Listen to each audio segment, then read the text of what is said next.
বন্ধুসকল নমস্কাৰ আশা কৰোঁ আপোনালোক সকলো কুশলে আছে বন্ধুসকল আজি আপোনালোকৰ সৈতে এই সময়ত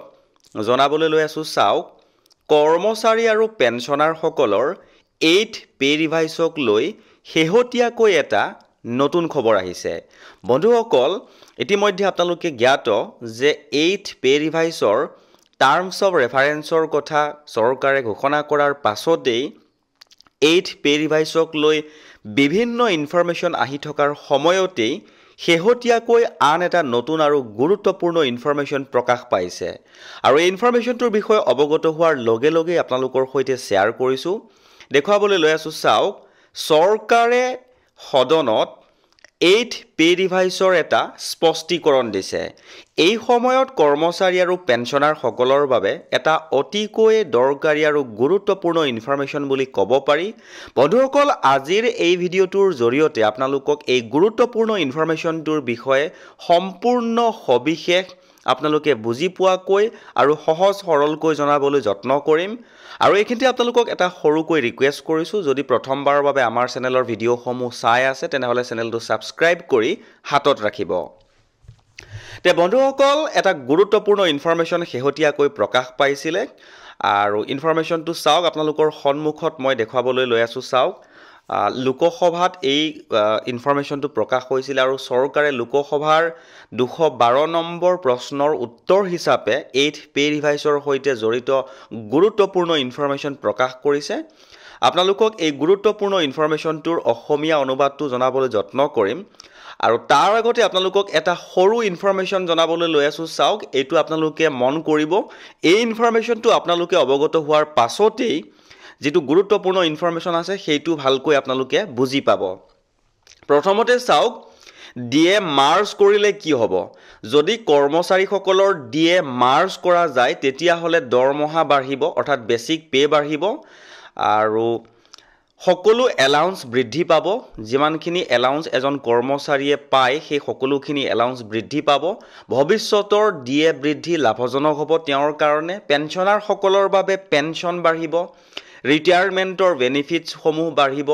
আৰু গ্ৰেচুইটি বা লিভ এনকেজমেন্ট যি আছে সকলোখিনি বাঢ়িব তাৰ পিছত চাওক ডিএ যদি মাৰ্জ নকৰে তেতিয়া হলে বেসিক পে নাবাঢ়ে বেসিক পে আগৰ দৰে থাকিব এলাউন্স বা ৰিটায়াৰমেন্ট বেনিফিট আগৰ দৰে থাকিব মূল্য বৃদ্ধিৰ লগত দৰমহাৰ মিল নাখাব বুলি উল্লেখ কৰা হৈছে পেনশন ঠিক তেনেকৈ নহয় আগৰ নিচিনাকৈ যেটো আগৰ হাৰত বাঢ়ি থাকিব ঠিক তেনেকৈ বাঢ়ি থাকিব তে বন্ধুসকল নিশ্চয়কৈ গম পাইছে এলাউন্স সমূহ একেই থাকিব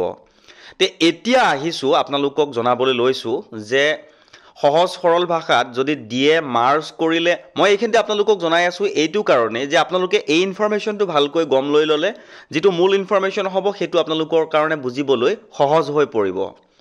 ডিএ মাৰ্জ কৰিলে বেসিক পে বৃদ্ধি এলাউন্স বৃদ্ধি প্লাস পেনশন বৃদ্ধি ডিএ মাৰ্জ নকৰিলে বেসিক পে আগৰ দৰে হৈ থাকিব এলাউন্স আগৰ দৰে হৈ থাকিব আৰু পেনশনো ঠিক আগৰ দৰে হৈ থাকিব তে বন্ধুসকল এতিয়া আহিছো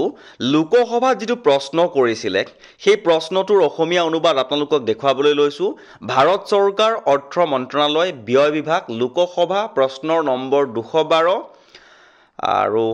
বিষয়টো অষ্টম কেন্দ্ৰীয় দৰমহা আয়োগৰ গঠনৰ ওপৰত কৰা হৈছে প্ৰশ্নটো হৈছিলে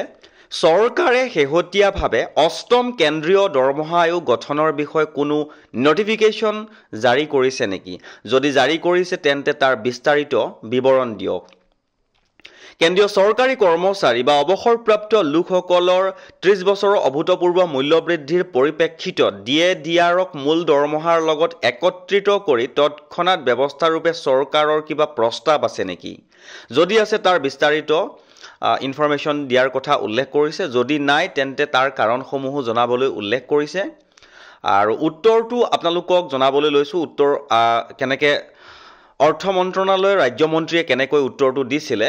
উত্তৰটো হল চৰকাৰে 3/11/2025 তাৰিখে অষ্টম কেন্দ্ৰীয় দৰমহা আয়োগ গঠনৰ বাবে সিদ্ধান্ত জাৰি কৰিছে আৰু সেই সিদ্ধান্তৰ এখন কপি সংলগ্ন কৰা হৈছে তাৰ পিছৰ প্ৰশ্নৰ উত্তৰটো হল বৰ্তমানে যি ডিএডিআৰ হেয়া মূল দৰমহাৰ সৈতে একত্ৰিত কৰাৰ কোনো পৰিকল্পনা চৰকাৰৰ ওচৰত নাই এইটো আটাইতকৈ বেছি গুৰুত্বপূৰ্ণ ইনফৰমেশ্যন বুলি ক'ব পাৰি আজিৰ তাৰিখত কৰ্মচাৰী আৰু পেঞ্চনাৰ সকলৰ বাবে যে লোকসভাৰ প্ৰশ্নোত্তৰ শিতানত ৰাজ্যিক মন্ত্ৰীৰ ফালৰ পৰা এই ইনফৰমেশ্যনটো প্ৰকাশ পাইছে যে 8th পে ৰিভাইজত মূল দৰমহাৰ সৈতে ডিএ একত্ৰিত কৰাৰ পৰিকল্পনা চৰকাৰৰ ওচৰত নাই বুলি কৈছে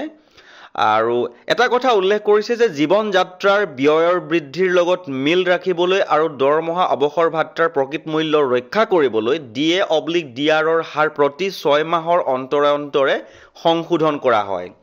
এই শ্ৰম মন্ত্ৰালয়ৰ অধীনস্থ শ্ৰম ব্যুৰোৱে প্ৰস্তুত কৰা অল ইণ্ডিয়া কনজিউমাৰ প্ৰাইচ ইণ্ডেক্সৰ ওপৰৰ ভিত্তিতেই সংশোধন কৰা হয় এই ইনফৰমেশ্যনটোহে দিছে তেতিয়াহ'লে আপোনালোকে গম পাইছে যে 8th পে ৰিভাইজৰ যি এটা